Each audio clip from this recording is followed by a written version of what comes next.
آؤ میں تمہیں وہ اس بارگاہ پہ لے جاؤں جس نے سب کو شان عطا فرمائی ہے۔ حضرت ابوبکر صدیق رضی اللہ تعالیٰ عنہ خلیفۃ المسلمین بنے، خلیفہ بنے تو سویرے جس رات خلیفہ بنے سویرے سر پہ ٹوکری رکھی، منڈی کی طرف جا رہے ہیں۔ حضرت عمر فاروق رضی اللہ تعالیٰ عنہ مولا علی شیر خدا کو کسی نے بتایا کہ وہ تمہارا خلیفہ تو جا رہا ہے مزدوری کرنے، وہ تو جا رہا ہے کمائی کرنے۔ حضرت علی شیر خدا مولا کائنات جناب فاروق اعظم دونوں نے رستے میں روکا کہ ابو بکر کہاں جا رہے ہو؟ فرمانے لگے کام کرنے جا رہا ہوں، مزدوری کروں گا، منڈی میں جاؤں گا، تجارت کرتا تھا اس کو جاری رکھوں گا، بچوں کا پیٹ بھی تو پالنا ہے۔ اب تمہاری حکومت کے پیچھے بچے تو نہیں نا بھوکے مروا لینے، میں نے کچھ کرنا تو ہے۔ حضرت عمر کہنے لگے چلا آ کے بیٹھ، ہم صحابہ کو اکٹھا کرتے ہیں اور مال غنیمت سے تیرا وظیفہ لگاتے ہیں، آپ کو وظیفہ ملے گا ماہانہ، تو آپ بیٹھ کر کے مسجد میں تو ڈیوٹی کریں۔ بیٹھ گئے، مشاورت ہوئی تو حضرت ابوبکر صدیق رضی اللہ تعالیٰ عنہ سے پوچھنے لگے جناب بتلائیے آپ کا کتنا وظیفہ لگایا جائے؟ تو حضرت ابوبکر صدیق فرمانے لگے اتنا لگا دو جتنی ایک مزدور کی تنخواہ ہوتی ہے۔ تو ایک صحابی بول کے بڑے میٹھے اور دھیمے لہجے میں کہنے لگے ابوبکر اگر تیرا گزارا نہ ہوا تو، اگر تیرا گزارا نہ ہوا تو حضرت ابوبکر صدیق فرمانے لگے اگر میرا گزارا نہ ہوا تو میں مزدوروں کی تنخواہوں میں اضافہ کر دوں گا، اگر مزدوروں کے گھر جلنے لگیں گے تو میرا بھی چلے گا، میں ان کی تنخواہیں بڑھاؤں گا صرف اپنی۔ تو مزدور کے حقوق کا تعین کیا۔ سب سے پہلے تو میرے نبی پاک علیہ السلام نے منع فرمایا، فرمایا جس کو مزدوری پر رکھو پہلے اس کے ساتھ اجرت طے کرو۔ حضور صلی اللہ علیہ وسلم نے فرمایا جب تک اجرت واضح نہ ہو جاؤ کسی کو کام پر، جب تک اجرت واضح نہ ہو جائے مکمل نہ ہو جائے کہ کیا دینا ہے طے کریں۔ کیا لوگے جو جناب دے دیں گے لے لوں گا، شریعت اس کو پسند نہیں کرتی، محبوب نہیں رکھتی۔ پہلے اس کے ساتھ پہلا حق مزدور کو یہ دیا کہ اس کی اجرت پہلے، بولیے اجرت پہلے اجرت طے ہوگی، یہ پہلا حق ہے۔ اور مزدور کا دوسرا حق کیا بیان کیا میرے نبی پاک نے؟ فرمایا جب، اور یہ ایسی اعلیٰ بات ہے کہ جتنے حقوق لکھنے والے ہیں نا، جتنے بین الاقوامی سطح پر انسانی حقوق کا چارٹر بنانے والے ہیں، وہ کہتے ہیں کہ یہ ایسا نقطہ حضور نے بیان کر دیا ہے کہ اس سے آگے کو بڑھ ہی نہیں سکتا، یہ ایسی بات ہے کہ جس کی شرح بھی کوئی نہیں کر سکتا۔ میرے حبیب کریم علیہ السلام نے فرمایا پہلے طے کرو، اور کیا خوبصورت لفظ ہے، قانون بنا دیا۔ فرمایا جب مزدور مزدوری کر لے تو اس کا پسینہ خشک ہونے سے پہلے اسے ادا کر دینا، اس کا پسینہ خشک ہونے سے پہلے اسے اس کی مزدوری دے دو۔ ایک صحابی اپنے خادم غلام کو مار رہے تھے تو میرے نبی پاک تشریف لائے، فرمایا کیوں اسے مار رہا ہے؟ حضور غلطیاں بڑی کرتا ہے۔ تو نبی پاک نے فرمایا جتنا تجھے اس پر اختیار ہے نا اس سے کہیں بڑھ کر میرے رب کو تیرے اوپر بڑا اختیار ہے۔ کہا حضور یہ بڑی غلطی کرتا ہے، میں آخر کتنا معاف کروں؟ تو حضور نے فرمایا اتنا معاف کر جتنا میرا رب تجھے معاف فرماتا ہے۔ پتہ ہے تیری صبح سے لے کر شام تک کتنی کوتاہیاں ہیں، درگزر کا حکم دیا۔ پہلا حق یہ دیا مزدوری طے کرو، دوسرا حق یہ دیا پسینہ خشک ہونے سے پہلے ادا کرو، تیسرا حق یہ دیا کہ اس سے درگزر کرو، غلطی ہو جائے تو درگزر کرو۔ تو یا رسول اللہ مزدوری کتنی دیں؟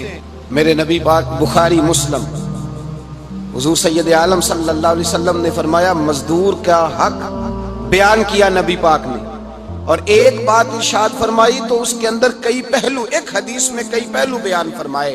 حبیب پاک نے فرمایا جیسا تم کھاتے ہو ویسا ہی اسے، بھئی بس ختم ہو گئی بات۔ اتنی بڑی بات کر دی سرکار نے۔ کبھی دیکھا ہے آپ نے کہ مزدور کو ایسے کھلایا جا رہا ہو جیسا مالی کھا رہے ہیں؟ حضور نے فرمایا بھئی مزدوروں کا حق یہ ہے کہ جیسا تم نے کھانا ہے ویسا اسے کھلانا ہے، اور فرمایا جیسا تم نے پہننا ہے ویسا اسے پہنانا ہے۔ اور پھر میرے حبیب کریم علیہ السلام نے ارشاد فرمایا اس کی ہمت سے بڑھ کر تم اس پر بوجھ نہیں ڈال سکتے، جتنا کام وہ کر نہیں سکتا اتنا تم اسے دے نہیں سکتے۔ اور فرمایا اگر اتنا کام دینا ہے جو اس کی ہمت سے زیادہ ہے تو میں اس کے مالک کو کہتا ہوں وہ بھی اٹھ کے مزدور کے ساتھ کام پہ لگ جائے، اٹھے اس کے ساتھ کام میں شریک ہو جائے۔ مزدوری کا بھی تعین فرمایا، اور پھر اس کو کام کس مقدار کا دینا ہے، مزدور کو کس قدر زیادہ اس پر بوجھ ڈالا جائے گا، یہ بھی مصطفیٰ کریم نے بیان فرمایا۔ فرمایا جو لا یکلف اللہ نفسا الا وسعها، اللہ بھی تم پر وہ بوجھ نہیں ڈالتا جو تم اٹھا نہیں سکتے، تو کسی مزدور کو تم ایسا کام نہیں بتاؤ گے۔ حضرت عثمان غنی رضی اللہ تعالیٰ عنہ ایک دن حضرت عمر فاروق سے کہنے لگے عمر بس کر دے یار، تیرے بعد بھی تو لوگوں نے خلیفہ بننا ہے، کیسے کوئی تیرے رستے پہ چلے گا؟ تو حضرت عثمان غنی سے جناب عمر کہنے لگے کیا ہو گیا؟ آپ فرمانے لگے کل میں دیکھ رہا تھا کہ لوگ باغ میں مزدوری کر رہے تھے اور آپ امیر المومنین ہو کے ان کا ہاتھ بٹا رہے تھے، ہاتھ بٹا رہے تھے۔ تو حضرت عمر کہنے لگے بوڑھے تھے، بیمار تھے، مزدوری کر رہے تھے تو پسینہ بہہ رہا تھا، کیا ہو گیا اگر تھوڑا سا میں نے ساتھ دے دیا؟ حضرت جناب سیدنا فاروق اعظم یہ لفظ کہتے ہوئے رو پڑے۔ آپ فرمانے لگے میں کسی بادشاہ کا شہزادہ نہیں، میں بھی اسی باپ کا بیٹا ہوں جو اونٹ چرا کے گزارا کیا کرتا تھا۔ میں نے آگے بڑھ کے لوگ حیثیت بھول جاتے ہیں، اپنی حیثیت بھول جاتے ہیں۔ اللہ تبارک و تعالیٰ جب کچھ عطا کرتا ہے ان کا رویہ اپنے ماتحتوں کے ساتھ اتنا سخت اور جابرانہ آمرانہ ہو جاتا ہے، اس قدر زیادہ ان کے لب و لہجے میں کڑواہٹ آ جاتی ہے، اس قدر زیادہ ان کی طبیعتوں کے اندر سختی اور غرور بھر جاتا ہے کہ وہ احساس ہی نہیں کرتے کہ جو سامنے بیٹھا ہے وہ بڑا ایک دکھی انسان ہے اور وہ تکلیف میں ہے، وہ آزمائش میں اپنے آپ کو مبتلا سمجھ رہا ہے۔ حضرت ابو ذر غفاری رضی اللہ تعالیٰ عنہ فرماتے ہیں میں اپنے ماتحتوں کے حق میں بڑا سخت تھا، سخت تھی میری طبیعت، میرے غلاموں کی جرت ہی نہیں تھی کہ وہ میرے سامنے گفتگو کر سکیں اور ٹھہر بھی سکیں۔ فرماتے ہیں جس دن میں کلمہ پڑھنے گیا، جس دن میں حضور کی بارگاہ میں، تو میں نے کہا حضور کوئی خاص نصیحت؟ تو نبی پاک نے فرمایا میری نصیحت تیرے لیے یہ ہے کہ جیسا تو نے کھانا ہے ویسا ہی غلام کو کھلانا ہے، جیسا تو نے پہننا ہے ویسا ہی غلام کو پہنانا ہے۔ حضرت ابو ذر کہتے ہیں جو میرے اندر کمی تھی وہی میرے نبی نے نصیحت کر دی، جو میرے اندر کوتاہی تھی وہی غیب جاننے والے رسول نے بتلا دی۔ فرماتے ہیں میں گھر گیا، جب میں جاتا تھا تو ملازموں کا سانس خشک ہو جاتا تھا، وہ کانپنے ہانپنے لگتے تھے کہ جانے اب یہ کیا کرے گا۔ حضرت ابو ذر غفاری فرماتے ہیں میں گیا، ایک شخص سے میں نے کہا کھانا پکاؤ، کھانا پکایا، دسترخوان پہ لگایا اور اپنے سارے ملازموں کو کہا آؤ یار میرے ساتھ بیٹھ کے روٹی کھاؤ، آؤ سارے میرے ساتھ بیٹھ کے کھانا کھاؤ۔ فرماتے ہیں انہوں نے کھانا کھایا، پھر میں ان کو بازار لے گیا، جیسے کپڑے میں پہنتا تھا ویسے میں نے ان کے لیے بھی خریدے۔ فرماتے ہیں میرے غلام کہنے لگے آقا خیر تو ہے نا، خیریت تو ہے نا، کیا ہوا؟ مزاج مبارک تو ٹھیک ہے، کیا ہو گیا؟ اور یہ جو ہم فضا کو اتنا خوبصورت دیکھ رہے ہیں اور یہ جو ہم اتنی پیاری ریم جھیم برستی دیکھ رہے ہیں یہ جاری رہے گی یا ایک دن کی ہے؟ تو حضرت ابو ذر غفاری رو پڑے، کہنے لگے اب تمہیں ابو ذر غفاری بدلا ہوا ملے گا، اس لیے کہ اب میں وہ نہیں رہا، اب میں رسول اللہ کا کلمہ پڑھ کے غلام مصطفیٰ بن گیا ہوں، اب میں بدل گیا ہوں، میری طبیعت بدل گئی۔ غلاموں کے حق میں حضرت مولا علی شیر خدا غلام کو لے کر کے گئے دکان پر، حضرت مولا علی غلام کو لے کر گئے کپڑے کی دکان پر، 2 جوڑے خریدے، ایک کم قیمت کا ایک زیادہ قیمت کا، ایک کم قیمت کا ایک زیادہ قیمت کا، 2 جوڑے خریدے۔ جب واپس لوٹے تو غلام سے کہنے لگے تو اپنا لے لے۔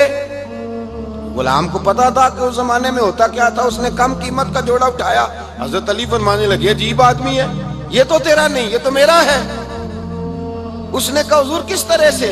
آپ فرمانے لگے تیرے لیے قیمتی جوڑا اس لیے خریدا ہے کہ تو جوان ہے، اور میں نے اپنے لیے اس لیے چھوٹا خریدا ہے کہ میں تو اب بوڑھا ہو گیا ہوں، مجھے تو حاجت نہیں۔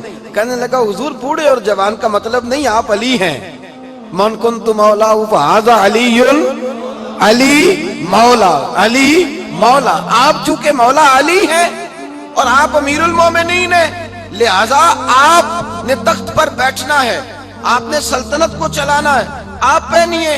حضرت علی فرمانے لگے تو میرا غلام بنا ہے نا، تو نے ابھی میرے نبی کا دیدار نہیں نہ کیا، تو بعد میں آیا ہے نا، اگر تو اس دور میں ہوتا تو جان جاتا کہ یہ عمل میرا ہے، پر اس کے پیچھے جو نصیحت کے پھول ہیں وہ مصطفیٰ کے عطا فرمائے۔